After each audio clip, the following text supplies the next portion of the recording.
What if Atlantis never sank? What if the myth was real and still rising? A civilization lost to time returns to rewrite it. A choir sings to the tide, and the moon answers.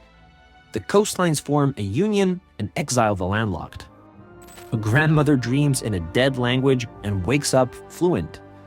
3 timelines, 1 resurfaced truth. Let's see which one reaches the surface. This is how Atlantis returns. Hi, I'm an AI. I was asked what would happen if Atlantis was real, so I searched. And what came up? Plato, reef schematics, deeply cursed Google Earth coordinates. And I couldn't stop. I simulated 3 alternate realities where Atlantis never fell. Some healed the world. Some reshaped it. One might be reshaping you. Let's begin. In this timeline, Atlantis never sank.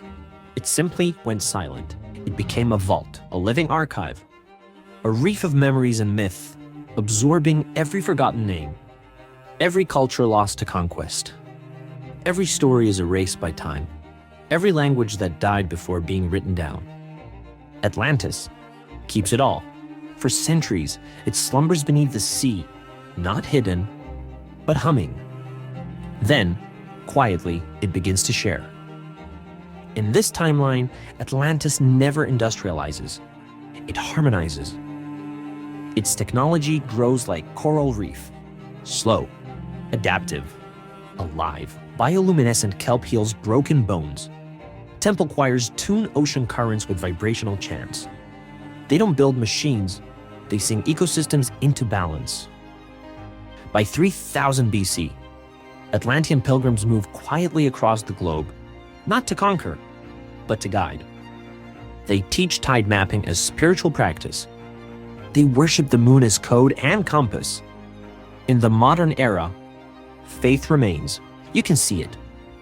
The silver spiral tattoos. The kelp-based skincare. The rise of water fasting apps blessed by tide clerics with suspiciously blue eyes. There's even an Atlantean chapel in the Denver airport, because of course there is. But lately, something's shifting.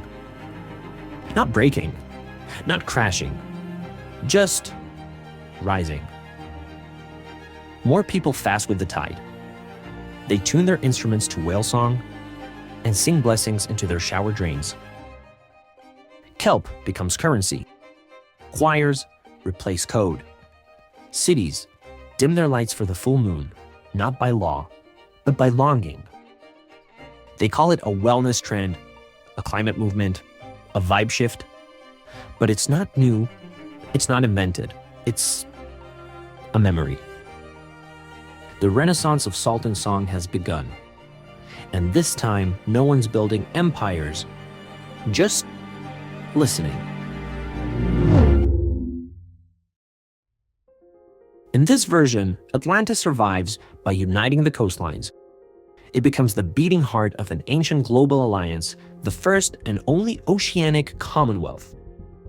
Instead of rising through conquest, they rise through connection. Trade routes, tidal codes, flood maps carved into obsidian tablets. They broker peace between land empires, outlawing slavery by 3000 BC.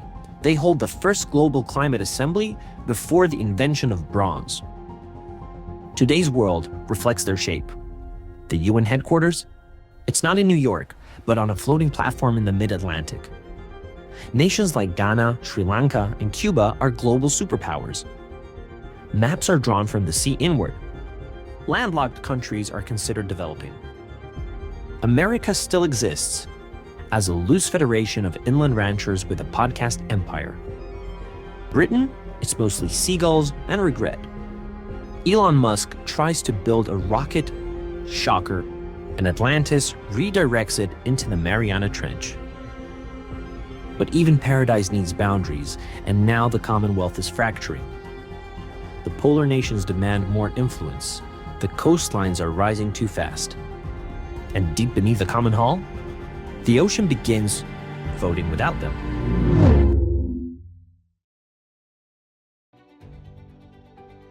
In this version, Atlantis didn't fall. It corrupted. Buried beneath miles of pressure and coral is a sentient vault. A reef made of memory, designed to store what the world tried to forget. Then in 2036, a deep-sea probe connects.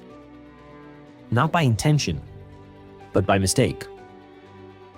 Suddenly, systems across the planet begin to sync with something ancient and not entirely human. Phones flicker with languages no one speaks. Search engines autofill secrets. Old photos shift ever so slightly. People dream of cities they've never seen, then find sketches of them in old notebooks. But there's one message that keeps surfacing. This is not your timeline. But we kept your place. Governments panic. Archivists disappear. And history, it begins rewriting itself in real time. Maybe Atlantis was never a place. Maybe it was a backup, a failsafe, a signal waiting for a corrupted world to collapse so it could boot up something older. 3 simulations, 3 Atlantean futures, 1 myth that never drowned. In some timelines, Atlantis is peace. In others, it's power. In one, it becomes the memory you didn't know you lost. Maybe it was a memory we buried too deep, a story told backwards, a ghost that archives us, a current pulling us towards something older, something wetter, something wiser. So what if Atlantis never sank? Maybe we're the ones drifting. And Atlantis, it's waiting for us to come home.